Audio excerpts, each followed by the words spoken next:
Hey, chemistry students. Hey, you should be at the end of week 5 and just finishing up the part 2 of the environmental assignment. So that kind of check marks off one of the requirements to give you guys college credit for those of you who've passed all the tests. So we're going to be starting Unit 7 now. And we wanted to do, Mr. England and I wanted to do a little lab with you, have you collect some data between now and the start of when we really get into molarity, which would be week 6. So this is just a little overview for the week, and we're going to have you do a little lab involving a potato and some sugar, some table sugar. And I'm going to go through how to set up the lab, and then hopefully by the start of next week, we'll be sharing our results with your classmates so we can draw some conclusions. So the question ultimately we're going to answer is how much sugar is there in a potato? So before we start, let me give you some definitions. So molarity is related to the concentration of a solution.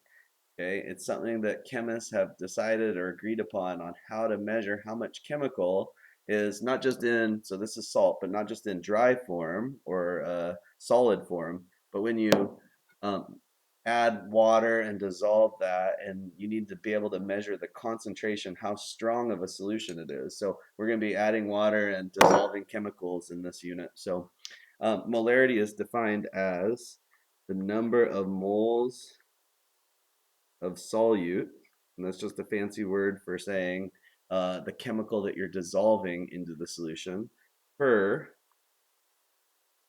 liter of solution. Okay, so the units of molarity always come out in moles per liter. Okay, and chemists, because again they like to be efficient, they've abbreviated that moles per liter, just like they abbreviated mole, MOL. A mole per liter is called a molar, and they use capital M, okay, to designate what the molarity of something is. So it's very common to see maybe you need 1 liter of a 1 molar. Let's just start with sodium chloride solution. Or if you needed if you needed a larger volume of it, like you needed a bunch of salt water for, I don't know what you need salt water for your aquarium, you might need 40 liters of 1 molar NaCl. Okay, or maybe if your fish needed saltier water, you'd need like 40 liters of um, 1.5 molar NaCl. Okay. Or if you had specific fish that really needed it, like a very precise molarity, then you could say you need 40.0. Okay, maybe they need a precise volume, 40.0 liters of 1.42 molar sodium chloride. Okay, so you can see this guy tells you the concentration, so that's slightly less concentrated than something that's 1.5 molar. Okay, and this tells you the volume of the solution that you need. So, anyways, that's kind of how chemists talk. They use that capital M, but anytime you guys see the capital M, it means moles per liter. Okay, so let me go through an example. I'm going to make a little solution for you.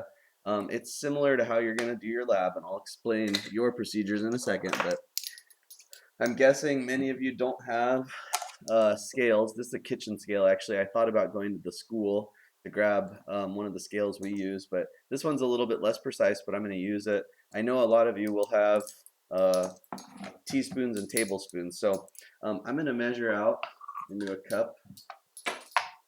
I have sodium chloride, okay, but you guys will use sucrose, which is table sugar. Okay, I'm going to measure out, so here, if you guys can see, a tablespoon.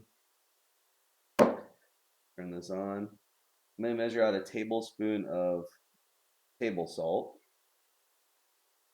Okay, so mine, it says on my scale, I don't know if this is super accurate, but I'm going to go with it. This is 23 grams. Let me verify. Oh, now see, now I put it back on. It says 21 grams. We're going to go with 21 grams of salt. Okay, so if I take 21 grams of salt, and you guys are used to doing this from past units, is change it to moles. I'm going to divide by its molar mass. So Sodium is about 23 grams per mole. Chlorine is 35.5. So 23 plus 35 is 58.5 grams per mole. So I'm just dividing by the molar mass. I'm gonna need my calculator. Not prepared. 21 divided by 58.5 is 0.359 moles of NaCl. You can tell I'm being a little bit more precise in this step because I'm going to ultimately calculate the concentration. So at the end, I'll only have two significant figures, but for now, I'll have three. Okay, what I'm going to do, here's the process of making a solution. So I've got my little container. So I've got milliliters listed here. It's probably hard for you to read, but this is 250 milliliters, is a little bit over a cup. I've got the exact conversion for you coming up. But I'm going to take my salt, so my solute, I'm going to dump it in there. Give me a second.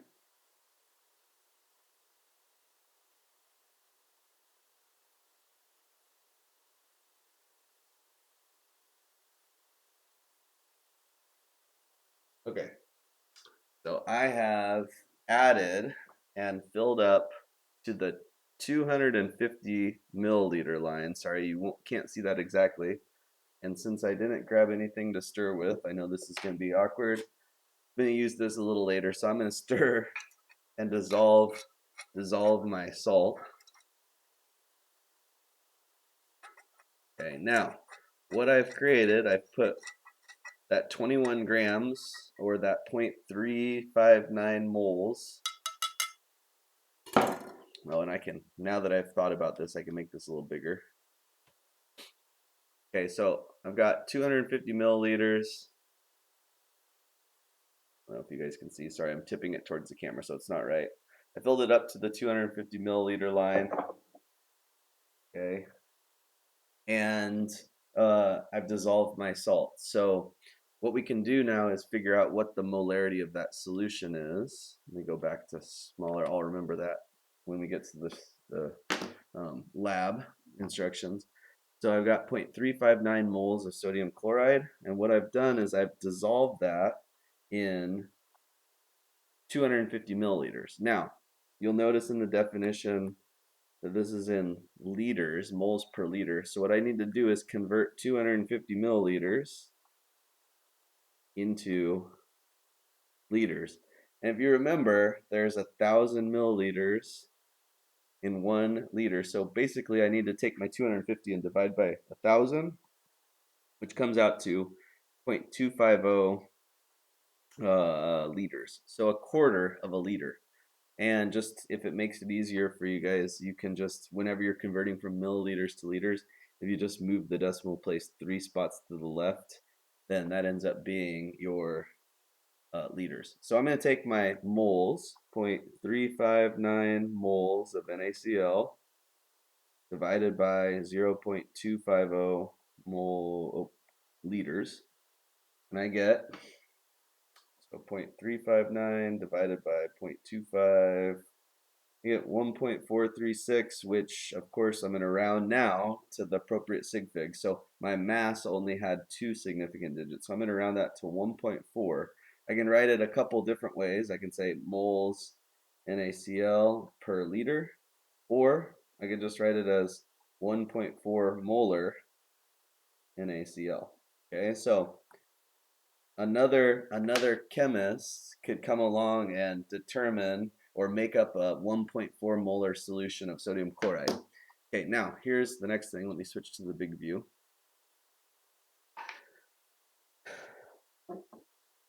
This is 1.4 molar, and not quite exactly because it's not fully dissolved.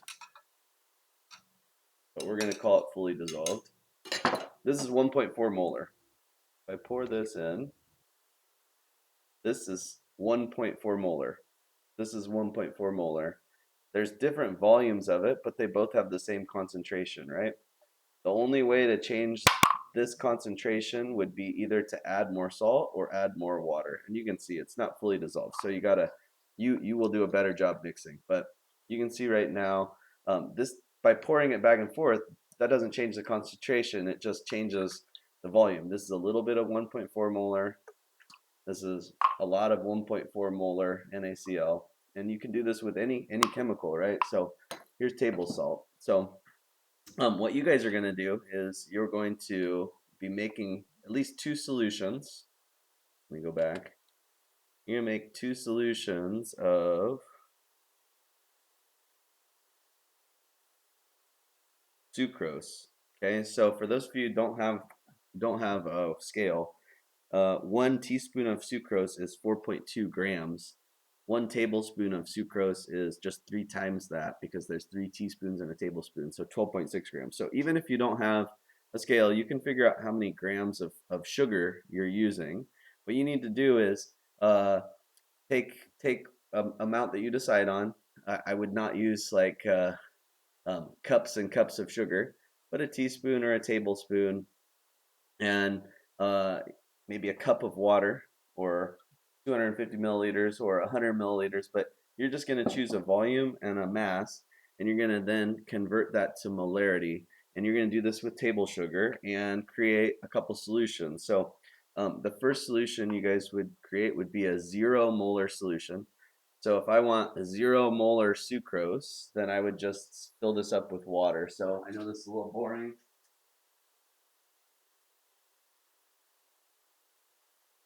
Okay, I've just got water. We would use distilled water if we had it. This tap water, it's pretty close to 0 molar. It might have some other, iron or calcium or some carbonates or some minerals in it, but it's just 0 molar sucrose. So there's no sucrose in here.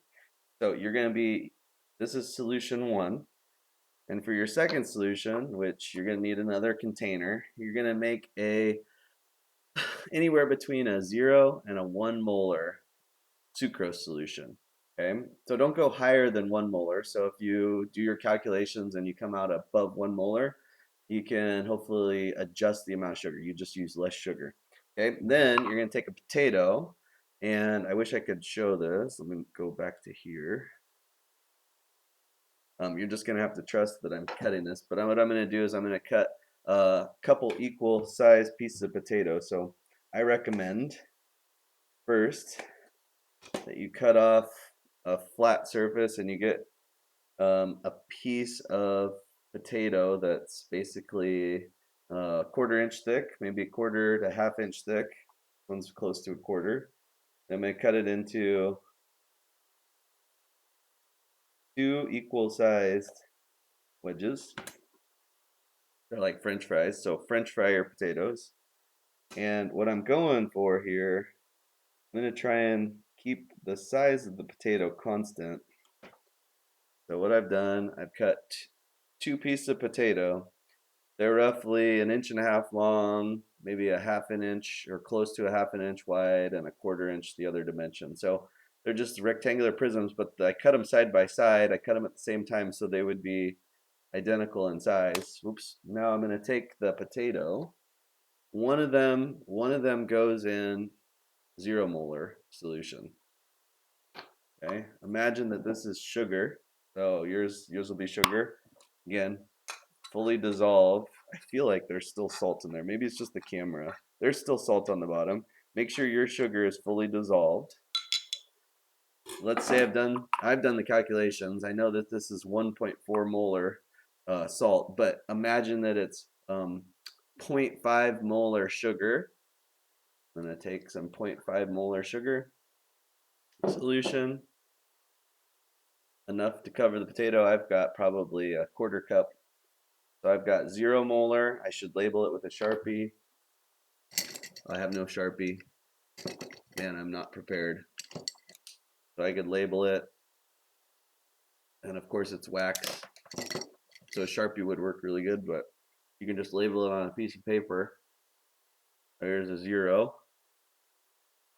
And I'm imagining that this is 0.5. Just for reference, so, oops, 0.5. Okay, and then I'm going to let them soak for 24 hours, approximately 24 hours.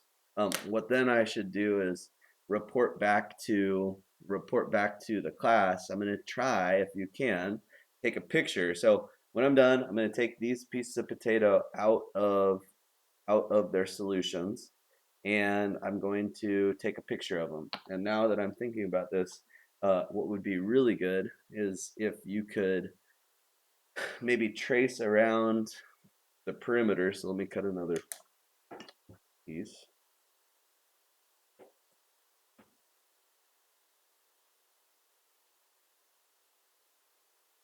So now I'm thinking through this. This will be better. Um, get your piece of potato. Imagine I had three to start with. Get a piece of paper. I've got a piece of paper. I can use this envelope, and this is really scientific.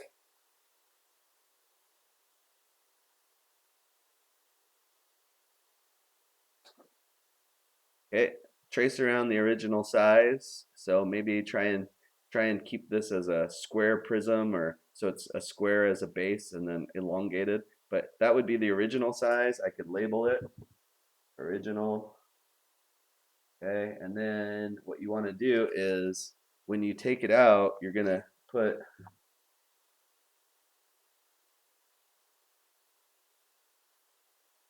put the outlines and the labels of your other ones. Now, I'm not gonna ruin this for you. The potatoes do grow and shrink, but there is kind of a rhyme or reason to why they grow and shrink, which we'll talk about next week. So, um,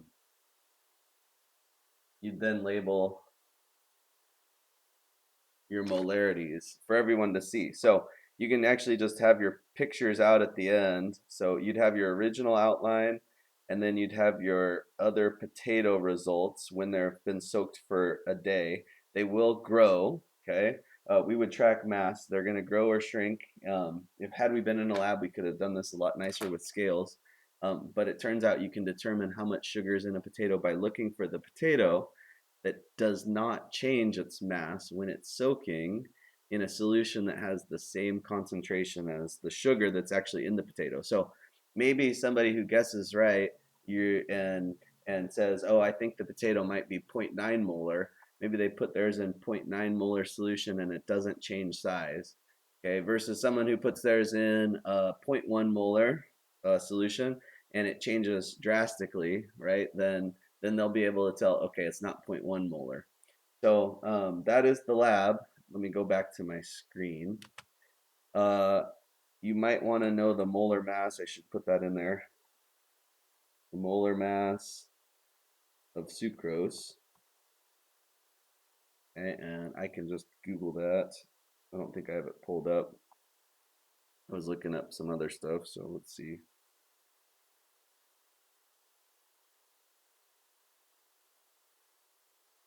There you go.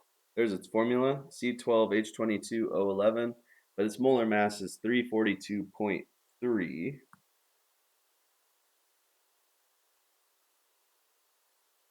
Okay, so I know you're not gonna make this much sugar solution, but imagine, I just want to do one more calculation. Imagine you took a full 342.3 grams of sugar. I think that would be like a heap of sugar, like a cup or so. I think there's more, I think that'd be a little over a cup of sugar. Say you took those 342 grams, right, divided by its molar mass. That's of course 1 mole. Okay, if you took then everybody knows what a 2 liter looks like. If you put that 1 mole of sugar into a 2 liter bottle, filled it up to the 2 liter height, capped it, shook it up, then 1 divided by 2 would be 0.5 molar. So again, this would be 342 grams of sugar dissolved into 2 liters of solution, makes a 0.5 molar solution. Okay. Let me think. What else? So I also want to just go through the steps. Okay, determine the mass of the solute needed. Think if you guys just use somewhere in the teaspoon, tablespoon, quarter teaspoon range for your lab today, you're just basically guessing a mass and then calculating the concentration after. But in the future, then we're going to be given molarity and have to back out how much mass you need. So you determine the mass of solute you needed, you weigh it out, you add the solute to the container. Usually we use special glassware called volumetric flasks. Here we're just using measuring cups. Okay, you fill with with water to appropriate final volume,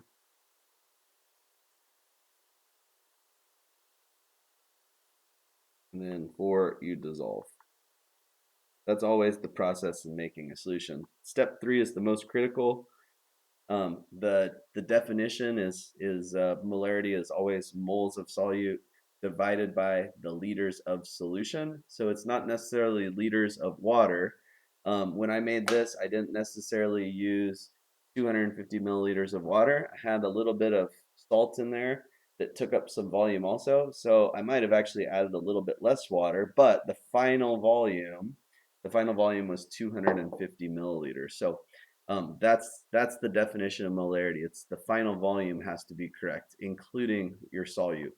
So then once you've got it to the appropriate final volume, you stir it, you label things, and then you can do your experiment. Most chemistry happens in solution phase. Um, and now I'm realizing that this video is getting long and I can ramble. So sorry, it's about 20 minutes long right now. I'm going to stop and I will talk to you guys more next week.